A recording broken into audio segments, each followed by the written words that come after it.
この、下からこう坂が上がっていくとかの界隈で作られたものだけを清水焼って厳密に言うとそうなんですよ。そうなんだ。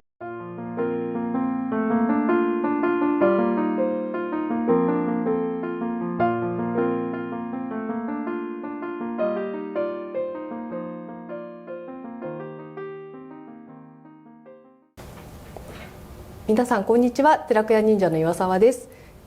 寺子屋忍者では三田工房寺で茶道や華道の体験教室を行っております。興味のある方はぜひ概要欄をご覧ください。今日は東光堂さんへお邪魔しております。東光堂の吉岡総一郎社長へインタビューさせていただきます。どうぞよろしくお願いいたします。よろしくお願いします。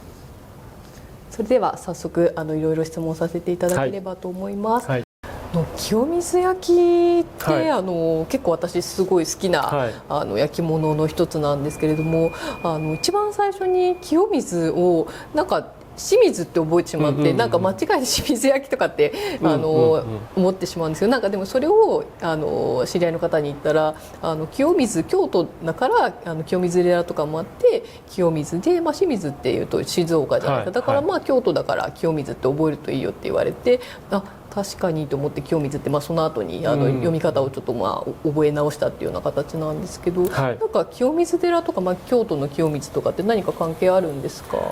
京都の焼き物っていうのは京焼きっていうのがあるんですよね。まず京焼きってすごく大きな、京都で作ってるものは京焼きって言われて、で清水焼きっていうのは厳密に言うと清水寺のこの、下からこう坂が上がっていくとかの界隈で作られたものだけを清水焼きって厳密に言うとそうなんですよ。そうなんです。でも今はその辺はもう少しこうアバウトになってますけども、でもねその清水焼きっていう話ですけど、全然な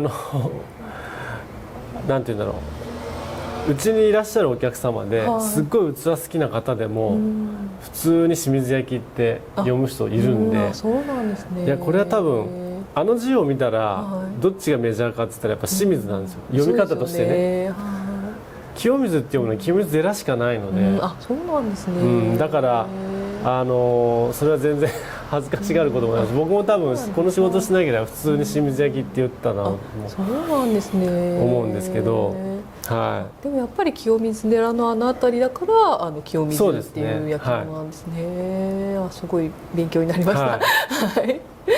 なんか京焼きっていうと他になんか清水焼きの以外って何かあるんですか？粟田焼きっていうものもあったりするんですけども、基本的にはこう京焼き、清水焼きっていうと一つのこうある分野があって、でうちももともとはここにね書いてあるんですけど、こう京陶器って書いてあるんですけど、うちの祖父が始めた時は京都のものだけしか扱ってなかったんですって。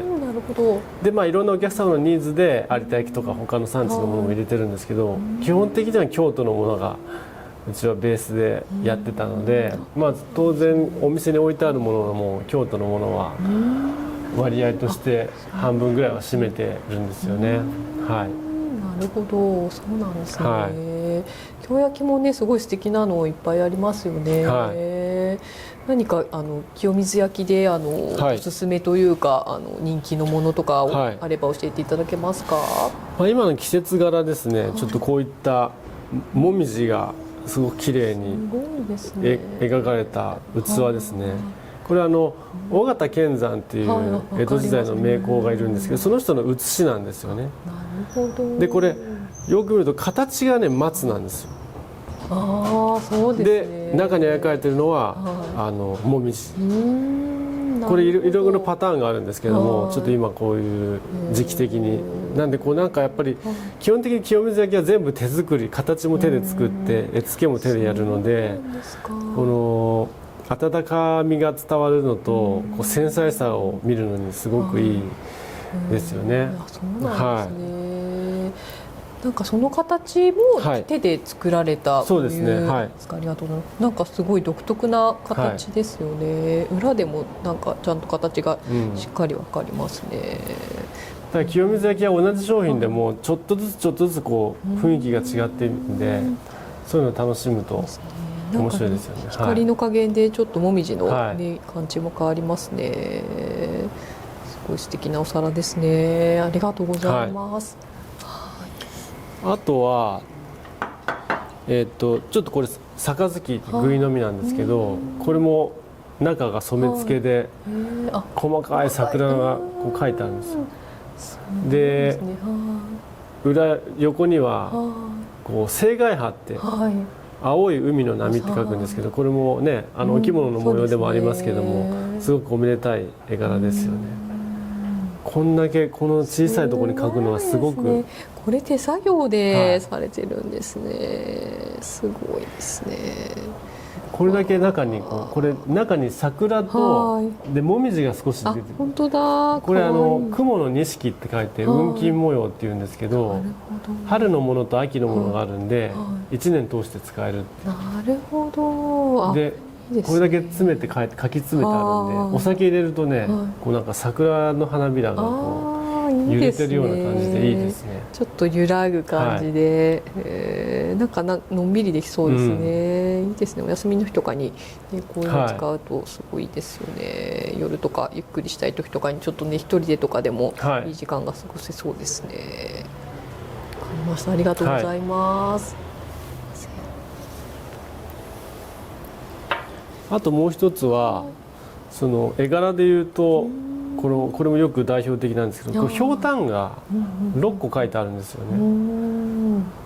でこれ大体ひょうたんって6個書いてある模様多いんですけど、なんでかっていうと無病息災の語呂合わせで6個のひさごで無病っていうんですけど、だから6個なんですね。そうなんです。だからひょうたんのものはプレゼントとかにするとちょっとこう少しうんちくも添えられるんで喜ばれると思います。すごくこれも軽いんで。あ、本当だ。思ったよりなんか軽いですね。形もなんかちょっと変わった形ですね。面白い。なんか今の主流というか、マグカップ風のものとかって人気があるんですか？そうですね。さっきも話してましたけど、僕手がついているものなんで、手がついてるとこやっぱ安心じゃないですか。そうですよね。落とさないですもんね。なんか色とかって何かこの6個のそれぞれ違うのって意味があったりするんですか？これは多分そのデザインでそうしてると思うんですけど、同じ絵が色で描いてあるものもありますけども、なんかモダンな感じで可愛らしいですね。ありがとうございます。はい。